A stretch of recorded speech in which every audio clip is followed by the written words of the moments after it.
Pemirsa, Anda kembali bersama kami di Newsline. Kita akan lanjutkan informasi selengkapnya di mana pemerintah memutuskan untuk memperpanjang kebijakan work from anywhere atau WFA bagi aparatur sipil negara hingga tanggal 8 April 2025. Pemirsa, kebijakan ini diambil untuk mendukung kelancaran arus balik Lebaran dan juga merupakan bagian dari upaya pemerintah untuk mengurai kepadatan arus balik Lebaran dan memastikan pelayanan publik tetap berjalan secara optimal.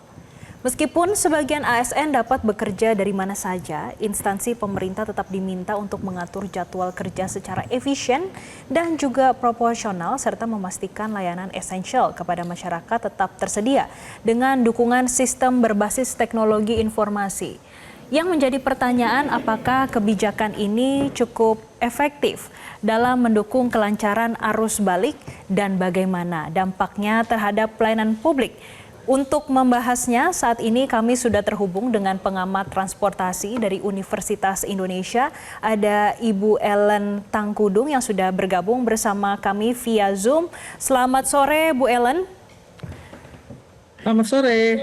Iya, Bu Ellen, ini ada kebijakan yang dikeluarkan dari pemerintah, WFA akan diperpanjang sampai tanggal 8 April 2025. Dari pengamat transportasi, kajiannya seperti apa, Bu? Seberapa besar efektivitasnya? Ya, sebenarnya kalau menurut saya harusnya efektif. Karena ini kan belajar dari waktu COVID ya. Ketika COVID ada WFH, sekarang disebut juga dari mana saja, WFA tidak harus dari rumah. Dan pada waktu masa COVID itu sangat-sangat berpengaruh terhadap kegiatan bertransportasi. Jalan menjadi sepi, ya memang juga dilarang ya. Tetapi efektivitas itu nyata pada waktu itu. Nah, sekarang ingin diterapkan di jalur arus mudik supaya orang tidak cuti, tetapi bisa bekerja dari mana saja. Nah, belum bisa dihitung ya atau dianalisis ya, karena belum tahu berapa persen sih ASN yang bisa menjalankan WFH ini. Kami belum pernah dapat datanya seperti itu ya. Itu kalau mau dilihat efektif atau tidak harus dari situ, karena dikaitkan dengan kegiatan mudik ini ya. Tetapi harusnya itu efektif karena bisa memperpanjang cuti dalam tanda kutip. Nah, hanya saja yang harus sangat diperhatikan, ini harus diberlakukan dengan sangat baik dan diatur pekerjaannya, pengelolaan pekerjaannya, di-manage gitu ya, supaya pekerjaan-pekerjaan yang terkait dengan banyak hal, termasuk terkait dengan layanan masyarakat itu tidak terganggu. Ya, artinya harus ada bergantian atau mereka yang tidak cuti bisa melayani, atau mereka yang tidak lebaran ya harus masuk full. Nah, seperti itu harus sangat diatur. Jadi bukan saja ya yang penting bisa kerja di mana saja tapi tidak tahu apa yang mau dikerjakan. Jadi job desk-nya apa, PR-nya apa yang harus ditulis, apa yang harus dikerjakan, dan tidak semua bisa melakukan pekerjaannya dengan bantuan laptop ya. Kalau WFA itu kan laptop ya yang digunakan pasti ya, karena pekerjaan-pekerjaan itu ada terkait dengan IT ya, atau tulis menulis yang bisa dikirim lewat online gitu ya. Itu harus diatur secara efektif. Nah, kaitannya dengan jalur mudik ini tentu saja harusnya bisa. Kalau menurut saya sih saya bisa ya, tetapi saya tidak bisa mengatakan sekarang karena belum punya data seberapa. Ini kan baru tahun ini ya, tapi saya apresiasi dengan kebijakan ini. Oke, baik Bu.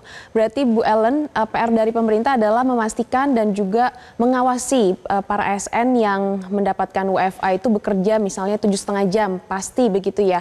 Dan bagaimana pengawasan terhadap pelayanan publik? Apakah tidak terganggu dengan adanya kebijakan WFA ini?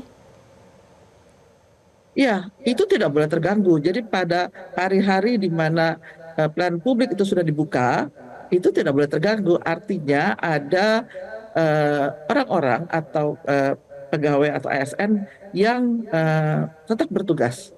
Ya, mereka yang tidak ambil cuti atau mereka yang tidak lebaran itu tetap bertugas. Misalnya walaupun dia tugasnya bukan di front office misalnya ya, tetapi sebelumnya sudah dikasih tahu bagaimana caranya supaya tugas itu bisa dialihkan. Ya, jadi bukan saja harus diawasi, tetapi diawali dengan perencanaan yang baik, bagaimana item-item pekerjaan itu bisa dibagi dengan baik sehingga mereka yang mengambil WFA berarti dia pulang kampung misalnya, itu pekerjaannya bisa didukung juga dengan layanan publik atau didukung oleh teman-temannya untuk melayani publik supaya tidak terganggu.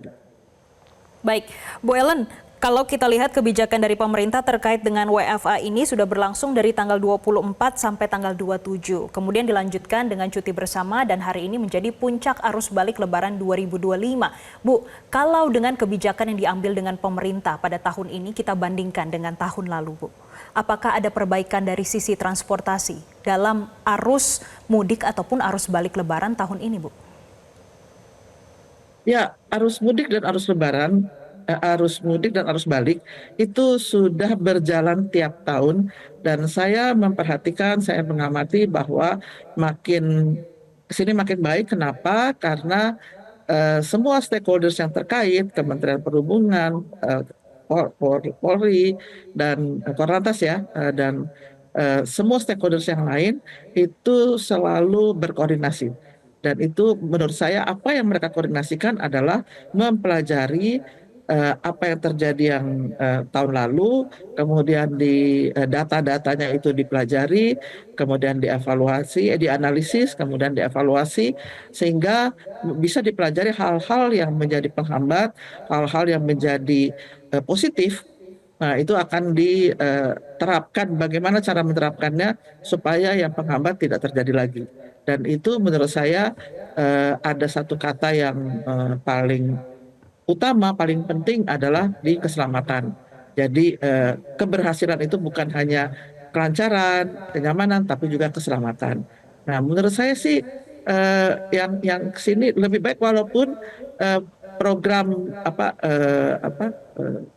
rekayasa dilakukan itu hampir sama saja dari sisi lalu lintasnya, ya one way, kontraflow, ya. Nah, tetapi kelihatannya belum ada yang terlalu signifikan untuk mengatasi kemacetan di jalan arteri. Masih pusatnya di jalan tol, ya, jalan arteri Sukabumi, jalan arteri Nagrek itu ya, Gentong, kemudian jalan arteri Pantura itu masih terlihat kemacetan yang bisa mengganggu mereka yang tidak mudik gitu. Jadi itu baru istilahnya apa? Memberikan petugas aja gitu. Apa harusnya ada hal-hal yang terkait yang harusnya bisa mengatasi di jalan-jalan arteri itu juga. Oke, baik. Berarti memang PR dari pemerintah adalah setelah libur Lebaran ini harus mengevaluasi kembali kebijakan WFA itu apakah signifikan dampaknya atau tidak ya. Terima kasih Ibu Ellen Tangkudung, pengamat transportasi Universitas Indonesia sudah bergabung bersama kami sore ini di Newsline. Jelajahi cara baru mendapatkan informasi. Download Metro TV Extend sekarang.